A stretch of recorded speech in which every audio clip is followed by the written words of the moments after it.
परमात्मा ने बे हाथ ऊंचा करी करीने वारंवार कहतो होय के प्रभु मने तारा शरण में ले, प्रभु मने तारा शरण में ले। पण अंतिम निर्णय तो कोने करवानो छे? भगवान ने करवानो छे के मारे लेवो के न लेवो। ए अंतिम निर्णय कोण करे छे? ईश्वर करे छे अने एनु नाम छे माया। ईश्वर साथे योग करावी आपे एनु नाम छे माया। एटले कह्युं योगाय या माया सा योग माया। जे ईश्वर साथे तमारो योग करावी दे तेनु नाम छे योग माया। जो ईश्वर कोने मळे छे तो स्पष्ट कह्युं छे। आम हूँ जे श्लोक बोलूं ए लखी राखजो मननी अंदर। शुं कह्युं छे? अयम आत्मा न प्रवचनेन लभ्यः। परमात्मा एवं नहीं मानવું કે બહુ પ્રવચન કરવા વાળાને મળી જાય, વ્યાસપીઠ ઉપર બેસીને સારું સારું બોલતા આવડી જાય, સારા સારા પ્રવચનો કરતા આવડી જાય, બહુ સુંદર સુંદર વાતો કરતા આવડી જાય, લોકો વાહ વાહ કરીને તાલીઓ પાડે એટલે એવું માની લેવાની જરૂર નથી કે ભગવાન મળી જશે। અયમ આત્મા ન પ્રવચનેન લભ્યઃ। પ્રવચનોથી પરમાત્મા મળતો નથી। ન મેધયા, बहु बुद्धिशाળી माणस होय, बहु स्मार्ट होय, एनी स्मार्ट पर्सनालिटी होय, अतिशय तीव्र बुद्धि होय એટલે ભગવાન મળી જાય એવું માની લેવાની જરૂર નથી। ન મેધયા, बहु मेधावी बुद्धि થી પણ પરમાત્મા મળી જાય તેવું માનવાની જરૂર નથી। આગળ કયું?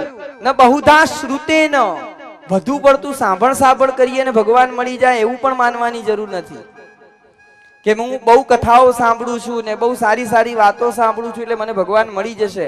નહીં। કોને ભગવાન મળે છે? તો કહ્યું પરમાત્માએ સ્વયં કહ્યું છે યમે વેશ વૃણુતે તેન લભ્યઃ।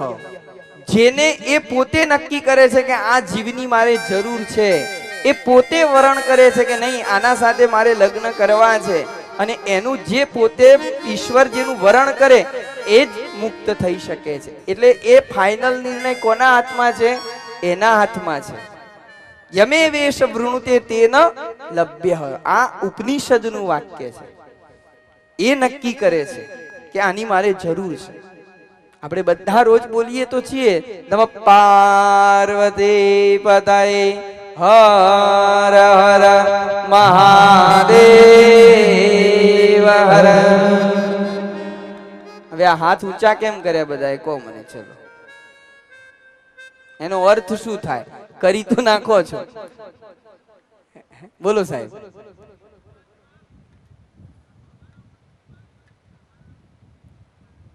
અમારા ઉપર કૃપા કર, બીજું કોઈને। હાથ ઊંચા કેમ કરીએ છીએ? આપણે છે ને મોટા ભાગનો ધર્મ એવી રીતે પાડીએ છીએ ને સાહેબ કે ન પૂછો વાત। મંદિરમાં આવીએ તો પ્રદક્ષિણા કેમ કરીએ છીએ એ પણ ઘણાને ખબર ના હોય। એક આંટો મારે એટલે પાછળ બીજા ચાલુ જ પડી જાય આંટા મારવાનું, પણ કેમ પૂછો તો ખબર ના હોય। એક ઘેટું પડ્યું નથી, પાછળ બીજા ઘેટા તૈયાર જ હોય। શા માટે બે હાથ ઊંચા કરીએ છીએ? તો મેં હાલ જ તમને કીધું એ જ ભાવ છે।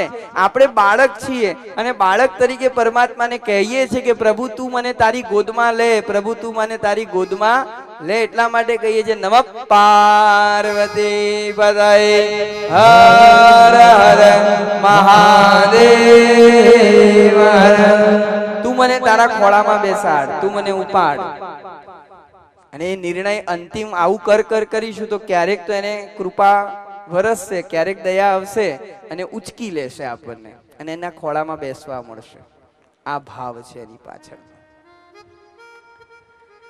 એટલે યોગ માયાનો પરમાત્માએ આશ્રય કર્યો છે।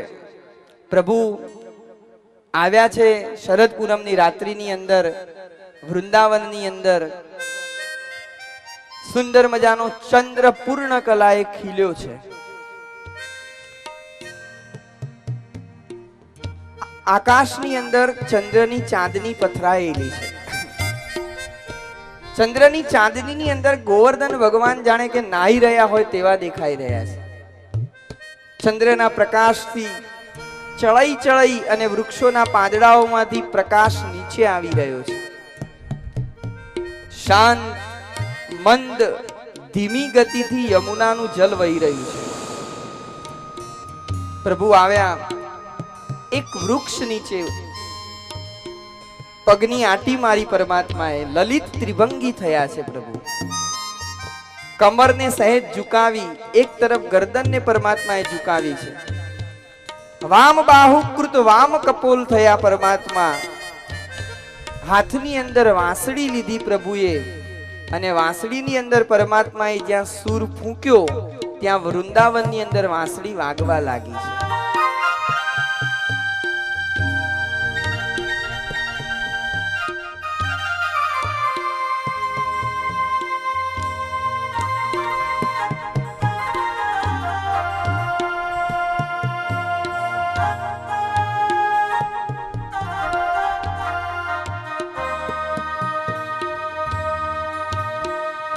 વાંસળીનો સૂર જ્યાં ફેલાવા લાગ્યો ત્યાં ગોપીના કાનની અંદર આ સૂર પહોંચ્યો.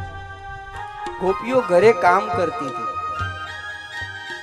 અને આ વાંસળીનો સૂર જ્યાં ગોપીના કાનમાં પહોંચ્યો ત્યાં તો કહ્યું, નિશમ્ય ગીતમ તદનંગ વર્ધનમ વ્રજ સ્ત્રિય કૃષ્ણ ગૃહીત માનસા.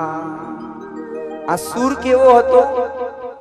તદનંગ વર્ધનમ, કામને વધારવા વાળો સૂર હતો. અને ગોપીઓ ત્યાંથી ચાલવા લાગી છે. ઋષિ રૂપા ગોપીઓ આવી, દેવ રૂપા ગોપીઓ આવી, શ્રુતિ રૂપા ગોપીઓ આવી, સ્વયં સિદ્ધા ગોપીઓ આવી, સાધન સિદ્ધા ગોપીઓ આવી, અને આમ વ્રજની અનેક ગોપીઓ નીકળી છે. કેવી રીતે નીકળી છે તો એનું વર્ણન શ્રી સુખદેવજી કહે છે. દુહંત્યોભી યયુ કશ્ચિત દોહમ હિત્વા સમુત્સુકા. કોઈ ગોપી ગાય દોઈ રહી હતી અને ગાય દોતી હતી એ સમયે કૃષ્ણની વાંસળીનો નાદ સંભળાયો અને ગાય દોવાનું પડતું મૂકીને ભાગી છે.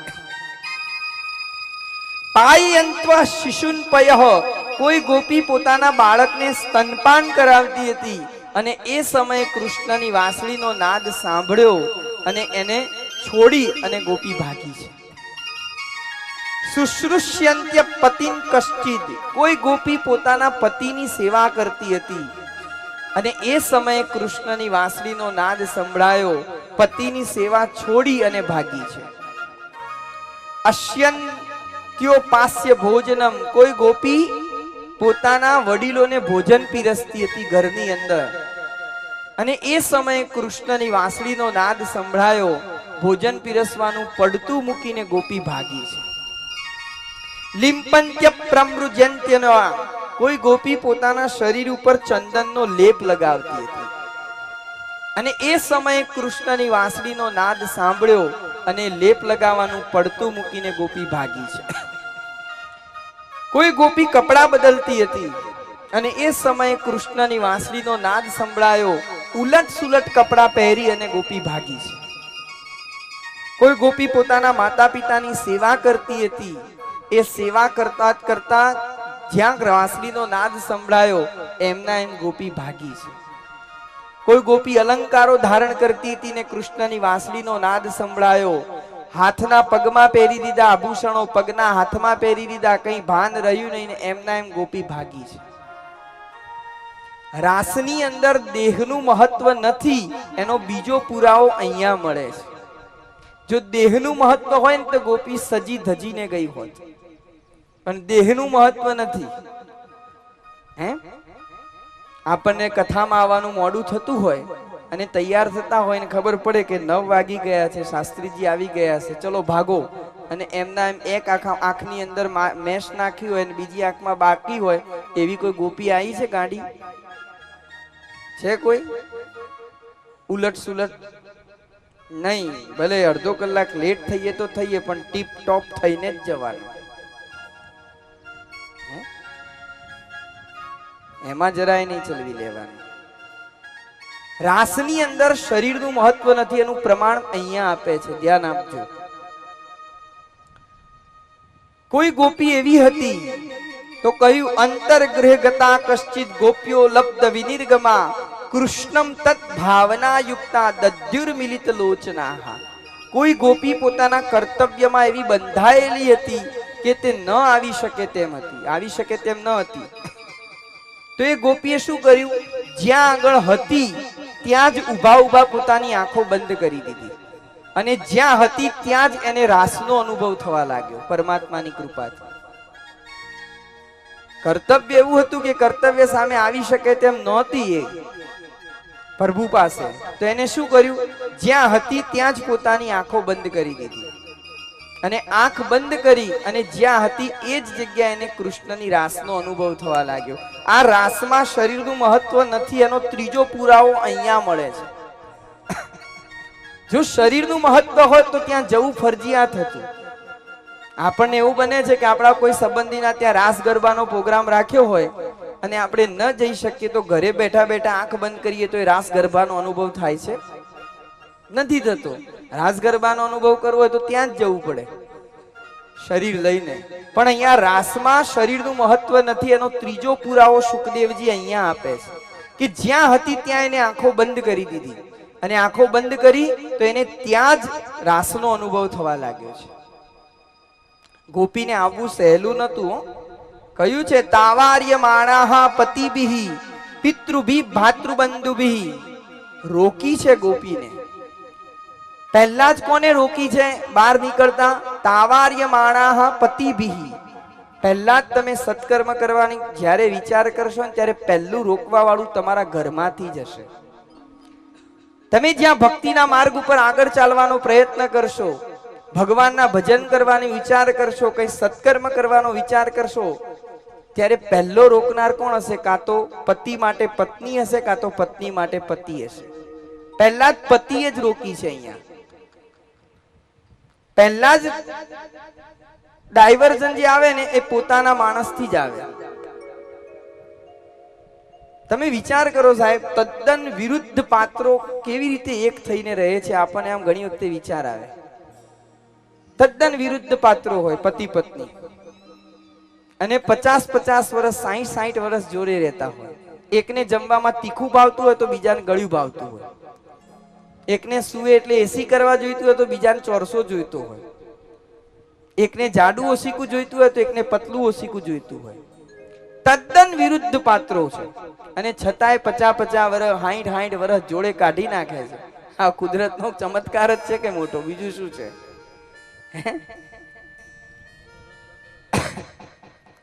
પતિને જો કથામાં આવવું હોય તો પત્નીને ન ગમતું હોય અને પત્નીને જો કથામાં આવવું ગમતું હોય તો પતિને ન ગમતું હોય. તદ્દન વિરુદ્ધ હોય. પતિ પત્ની સાથે મળીને કથા સાંભળે એ તો પરમાત્માની કૃપા કહેવાય. એ પરમાત્માના મોટા આશીર્વાદ કે સાથે બેસીને બંને જણા કથા સાંભળે. રોકે નહીં પાછા. ઘણા પતિ એવા હોય તો પત્નીને રોકે નહીં પાછા. એમ કે તારે જવું હોય જા, હું તો નહીં આવું. અને ડ્રાઈવર પાછો મૂકી જાય ખરો 4 વાગે એટલે ટાઈમસર ગાડી લઈને કથા મંડપ સુધી ઉતારી જાય. પેલી કે હવે અહીંયા આયા છો બેસો ને ત્યારે અંદર. ના, તું સાંભળ, હું જઉં છું. કેટલા વાગે છૂટશે? એટલે કે 7 વાગે પૂરી થશે. તો વળી પાછો ડ્રાઈવર 7 વાગે હાજર થઈ ગયો હોય લેવા માટે. પતિને ગમતું, પત્નીને ગમતું હોય, પતિને ના ગમતું હોય. અને ઘણી વખતે પતિને કથામાં રસ હોય તો પત્નીને ના હોય. એ એને બહારની દુનિયામાં જ રસ હોય, લોકો જોડે ફરવું ને હરવું ને કિટી પાર્ટી. હે, આ નવું નીકળ્યું છે ને પાછું. જો કે સિપુરમાં તો નહીં હોય, અહીંયા તો બધા સંસ્કારી છે. એ સિપુરમાં હોય કટી પાર્ટી છે. આપણા એમાં કઈ કટી પાર્ટી નથી ને? હા, એટલે જ મને સિપુરમાં આવવાની ઈચ્છા થઈ. ત્યાં એટલે જ હું આવ્યો. અહીંયા કટી બટી નથી ને. એટલે બહેનને આવવાની ઈચ્છા હોય, ભાઈને આવવાની, ભાઈને ઈચ્છા હોય તો બેનને ના હોય. એને પેલી ભાઈને બધા પૂછે કે તમે એકલા કેમ આવો છો? બેનને જોડે લઈને આવતા હોય તો કથામાં. તો કે અમારે એને આવું બધો રસ નહીં, એને ઓછો રસ. અને પેલી બધી ભેગી થયેલી હોય, હરતી ફરતી હોય, એ એમ પૂછે કે તમારા ઘરવાળાને ત્યાં લઈને આવતા હોય તો. આપણે આટલી સરસ મજાની પાર્ટીઓ કરીએ છીએ, કોઈક દિવસ તો એમને લઈને આવો. એટલે પછી બેન કે અમારે એમને આ બધામાં રસ નહીં પાછો. એટલે જ મેં વિચાર્યું છે કે આ મેરેજ એનિવર્સરી હવે એમને કરતાલ ગિફ્ટમાં આપવી છે. નરસિંહ મહેતા મળ્યા છે મને તો.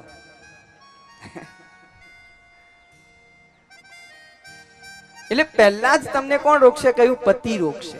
તાવાર્ય માણાહ પતિભિ. પિતૃભિ ભ્રાતૃબંધુભિ, પછી લોકો રોકશે ભગવાનના કામ ઉપર. તમને જો ઘણાને એવો ફોન આવ્યો હશે, ના આવ્યો હોય તો નસીબદાર છો, ને આવ્યા હોય તો પછી તમે જાણો. ઘણાને એવો ફોન આવે કે કેમ હમણાંથી દેખાતા નથી, બળ્યા ક્યાં જાઓ છો? એટલે તમે કહો કે અમારે એવું છે ને કે સિપોરમાં કથા બેસી છે, તમે કથા સાંભળવા માટે જઈએ છીએ. હાય હાય, અત્યારથી? હજી તો 45 જ થયો છે, અત્યારથી કથા સાંભળવાની? લોકો તમને રોકશે. ભગવાનનું કામ કરવા માટે નીકળો, ભગવાનની કથા સાંભળવા માટે નીકળો, એટલે બીજું જ સીધું જ લોકો દ્વારા આવશે રોકવા. અને આ બધું છોડી અને ગોપી આ બધાની પરવા કર્યા સિવાય સીધી પરમાત્મા પાસે આવી છે. અને જેવી કૃષ્ણ પાસે ગોપી આવી ત્યારે કૃષ્ણએ શું કહ્યું? સ્વાગતમ વો મહાભાગાઃ પ્રિયમ કિમ કરવાણી વ. હે મહાભાગ્યશાળી ગોપીઓ, પધારો પધારો, તમારું સ્વાગત છે.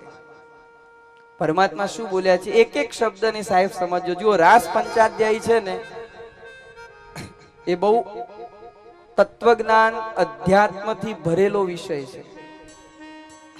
એક એક શબ્દ ઉપર અનેક ચિંતન થયા છે, અનેક ઋષિઓએ ખૂબ પુરુષાર્થ કર્યો છે. પૂરું કરવું હોય તો આપણે રાસ પંચાધ્યાય 2 મિનિટમાં રંગીલા લઈને ઉભા કરું તો હાલ તમે પૂરી કરી નાખો. અહીંયાથી 2 રાસ ગવડાવું, તમે રંગાયેલા લઈને ઉભા થઈ જાઓ, આપણે 5 મિનિટમાં રાસ પંચાધ્યાય પૂરી થાય.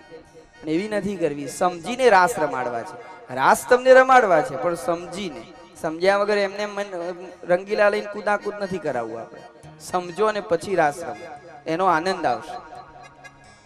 એટલે કહ્યું સ્વાગતમ વો મહાભાગાઃ, હે મહાભાગ્યશાળી ગોપીઓ, તમારું સ્વાગત છે. મહાભાગ્યશાળી કોને કહેવાય? પહેલા તો ભાગ્યશાળી કોને કહેવાય ખબર છે કોઈને? ભાગ્યશાળીની વ્યાખ્યા શું? બોલીએ તો છીએ કે હા કેવું પડે હો ભાગ્યશાળી. ભાગ્યશાળી કોને કહેવાય? અને બીજું મહાભાગ્યશાળી કોને કહેવાય? સમજો, ભાગ્યશાળી કોને કહેવાય? તો જે પોતાના પુરુષાર્થથી, પોતાના મહેનતથી, પોતાના પુરુષાર્થથી અને પોતાની મહેનતથી પોતાના પ્રારબ્ધને બદલી નાખે, એનું નામ છે ભાગ્યશાળી. સમજાય છે? પોતાના પુરુષાર્થથી કે મહેનતથી પોતાનું ભાગ્ય બદલી નાખે, ભવિષ્ય બદલી નાખે, એને શું કહેવામાં આવે છે? ભાગ્યશાળી. અને જે પોતાના પુરુષાર્થને પોતાના મહેનતથી બીજાનું ભવિષ્ય બદલી નાખે, એને શું કહેવામાં આવે છે? મહાભાગ્યશાળી. દ્રષ્ટાંતથી સમજો. તમારા ઘરની અંદર કોઈ નોકરાણી છે અને એ નોકરાણીને 7 છોકરાઓ છે. એમાં સૌથી નાનો છોકરો છે, 5મા ધોરણમાં ભણતો હોય એટલી ઉંમરનો. પણ પેલી નોકરાણી રોજ કામ કરવા માટે આવે એટલે નાના છોકરાને જોડે લઈને આવે. એ કામ કરતી હોય અને પેલો છોકરો બહાર રમે જતો હોય. તમે જુઓ કે આ છોકરો ભણવાની ઉંમર છે ને અહીંયા રમવા માટે લઈને આવે છે, એની માં કામકાજ ઉપર લઈને આવે છે. એટલે તમે પૂછો પેલીને કે આ છોકરો કેટલા વર્ષનો થયો? એ પેલી કે સાહેબ 12 વર્ષનો થયો. તમે કહો કે ભણે છે? એટલે કે સાહેબ ના, હું ભણાવતી નથી. કેમ? સાહેબ 7 સંતાનો છે, જો બધાને ભણાવવા જઈએ તો ખાઈએ શું? એટલી અમારી પરિસ્થિતિ નથી કે હું છોકરાઓને ભણાવી શકું. માંડ માંડ ખાવાનું પૂરું થાય છે, ત્યાં ભણાવું ક્યાં? તમે એમ કહો કે કઈ વાંધો નહીં, એક કામ કર, આ છોકરાને સ્કૂલમાં મૂક, એનો ભણવાનો જે કંઈ પણ ખર્ચો થશે બધો હું આપીશ. તમે તમારા મુનિમને કહો કે આ છોકરાને સારામાં સારી સ્કૂલમાં એડમિશન અપાવો અને એની જે કંઈ પણ ફી થાય, ચોપડાનો જે કંઈ પણ ખર્ચો થાય, ટ્યુશન ફી જે થાય એ બધી હું ચૂકવીશ. પણ એ છોકરાને એવું ન લાગે એટલા માટે છોકરાને તમારે એક કામ કહેવાનું કે રોજ સવારે સાહેબની ગાડી સાફ કરી દેવાની, એટલે એને એવું ન લાગે. બરોબર, તમે છોકરાને સારી સ્કૂલમાં એડમિશન અપાયું છે, તમારી તરફથી એની ફી ભરવામાં આવે છે, એ ક્રિયા ચાલુ છે, એક બાજુ એ પ્રસંગ ચાલુ છે. વખત વીતવા લાગ્યો, સમય પણ બહુ વધી ગયો, વ્યતીત થઈ ગયો. તમે વૃદ્ધ થયા છો, 60 વર્ષની તમારી ઉંમર પહોંચી છે. તમારો ધંધો વ્યવસાય તમારા સંતાનોએ સંભાળી લીધો છે, છોકરાઓ તમારો ધંધો સાચવે છે, વ્યવસાય સાચવે છે. હવે 60 વર્ષ પછી કોઈ સારામાં સારી ઇન્ટરનેશનલ કંપની છે, એ કંપનીના સીઈઓ સાથે તમારી મીટિંગ છે. તમારી કંપનીને મર્જ કરવાની છે એની સાથે, અને એના સીઈઓ સાથે મીટિંગ છે. બધા જ ડોક્યુમેન્ટરી કામકાજ પૂરા થઈ ગયા છે. બસ હવે છેલ્લી ફાઇનલ મીટિંગ સીઈઓ સાથે કરવાની છે, અને સીઈઓ સહી કરે તો તમારી કંપની એ ઇન્ટરનેશનલ કંપની સાથે મર્જ થઈ જાય એવી છે. એટલે તમારા છોકરાઓ તમને કે પપ્પા તમે આજે આવો છો ને, આજે મીટિંગ છે, એટલે તમે કહો કે નહીં બેટા તું જઈ આય ને, હવે તમે બધા સંભાળો છો, મારે આવવાની ક્યાં જરૂર છે. નહીં પપ્પા તમે ચાલો ને, તમે આ કંપનીને બેઠી કરી છે, ઊભી કરી છે, અને આ પાયામાં તમારી મહેનત છે, તમારી પાસે અનુભવનું જ્ઞાન છે. પપ્પા તમે ભલે કંઈ ન કરતા પણ તમે જોડે આવો, સીઈઓ સાથે મીટિંગ છે. છોકરાઓએ આગ્રહ કર્યો એટલે તમે કંઈ વાંધો નહીં, ચાલો ત્યારે હું આવું.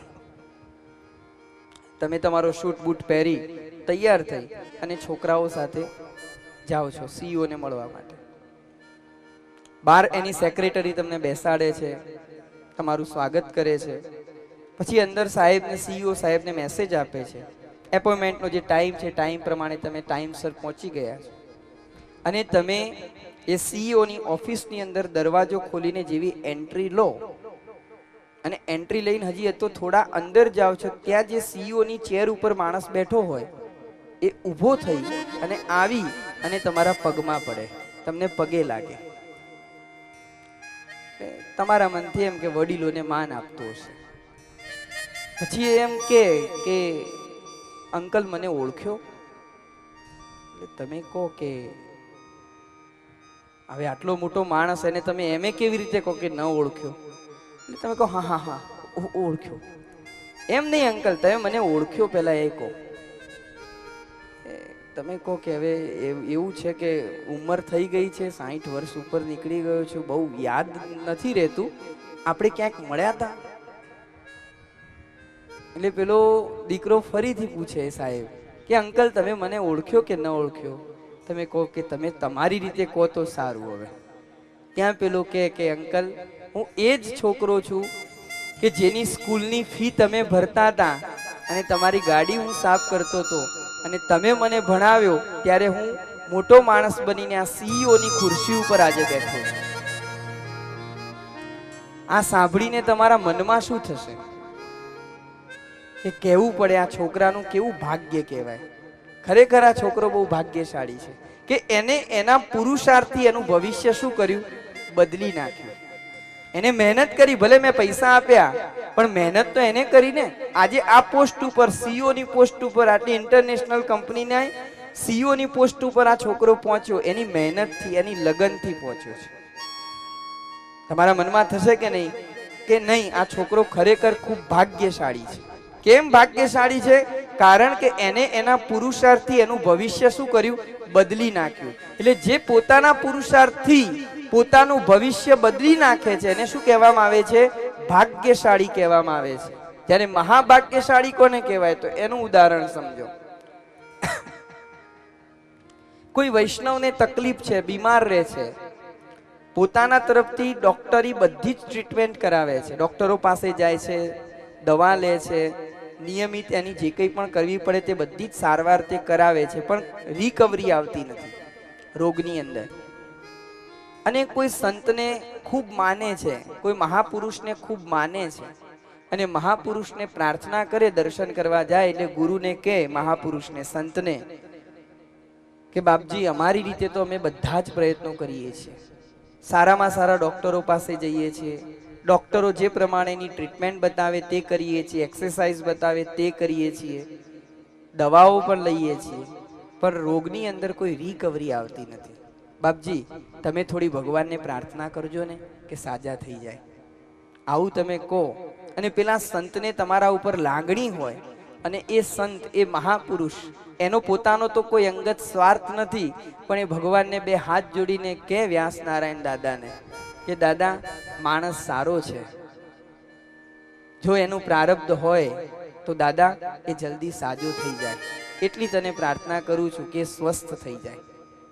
અને માણસ સ્વસ્થ થઈ જાય, બધા જ રિપોર્ટ નોર્મલ થઈ જાય અને માણસ હરતો ફરતો થઈ જાય, બચી જાય, આને શું કહેવામાં આવે છે?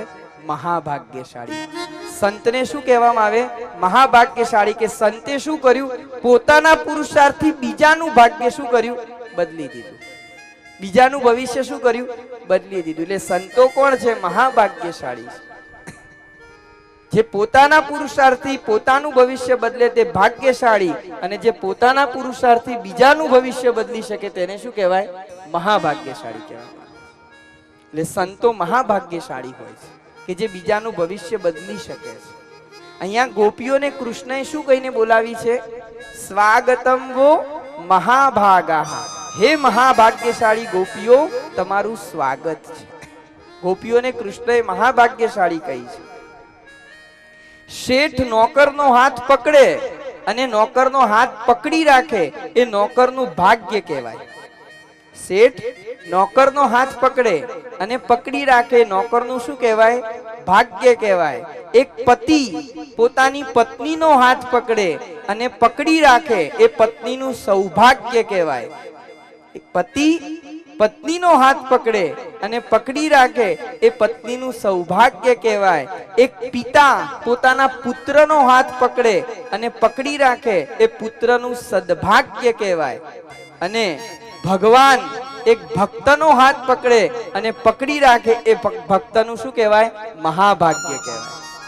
એ ભગવાન ભક્તનો હાથ પકડી રાખે, એ ભક્તનું મહાભાગ્ય છે. એટલે અહીંયા કહ્યું સ્વાગતમ વો મહાભાગા. એક 5 વર્ષની દીકરી એના પિતા જોડે નદીના પુલ ઉપરથી પસાર થતી હતી. તો એના પિતાએ કહ્યું કે બેટા મારો હાથ પકડી રાખજે, પુલ થોડો હલે છે, ડગમગે છે, તું મારો હાથ પકડી રાખજે. ત્યારે દીકરીએ કહ્યું કે પિતાજી હું તમારો હાથ નહીં પકડું, તમે મારો હાથ પકડી રાખો. પિતાએ કહ્યું કે હું પકડું કે તું પકડું, ફરક શું છે? આપણે હાથ જ પકડવો છે. કહ્યું નહીં, તમે મારો હાથ પકડજો. કેમ? કારણ કે હું બાળક છું, મારા અંદર એટલી સમજણ નથી. હું રમત રમતમાં હાથ છોડી પણ દઉં, પણ મને વિશ્વાસ છે કે તમે મારા પિતા છો, તમે એક વખત મારો હાથ પકડશો તો ક્યારેય છોડવાના નથી, માટે તમે મારો હાથ પકડજો. એમ આપણે ભગવાનને એ જ કહેવાનું છે કે પ્રભુ તું મારો હાથ પકડી રાખજે, કારણ કે હું બાળક છું, મારા અંદર એટલી સમજણ નથી. સંસારની માયાની અંદર, સંસારની ધમાચકડીની અંદર હું કદાચ તને ભૂલી પણ જાઉં, તને છોડી પણ દઉં, પણ જો હે નાથ તું મારો હાથ પકડીશ તો મને ભરોસો છે કે તું ક્યારેય મને છોડવાનો નથી. આ પ્રભુ પાસે માંગવાનું છે. કહ્યું સ્વાગતમ વો મહાભાગા પ્રિયમ કિમ કરવાણી વહ. પ્રભુ પૂછે છે ગોપીઓને કે બોલો તમારા માટે હું શું કરું? કૃષ્ણને સમજવા બહુ અઘરા છે. અહીંયા કહ્યું સ્વાગતમ વો મહાભાગા. સમજો, સ્વાગત છે તમારું, બોલો તમારા માટે હું શું કરું? અને તરત જ વિરોધી વાક્ય બોલે છે બીજું, વ્રજસ્યાનામ અયમ કશ્ચિત. કેમ અહીંયા આવી છો? શા માટે વ્રજમાં આવી છો?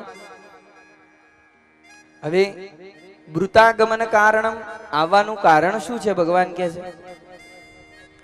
હવે આ કૃષ્ણની કેવી વાત થઈ? તમે મને કીધું હોય કે શાસ્ત્રીજી આવતીકાલે 6 વાગે અમારા ઘરે પધરામણી કરજો. હું કહું ઓકે, અને હું સાંજે બરોબર 6 વાગે તમારા ઘર આગળ આવીને ઊભો રહું, ડોરબેલ વગાડું, તમે દરવાજો ખોલો અને મને એમ કહો કે આવો આવો આવો શાસ્ત્રીજી પધારો.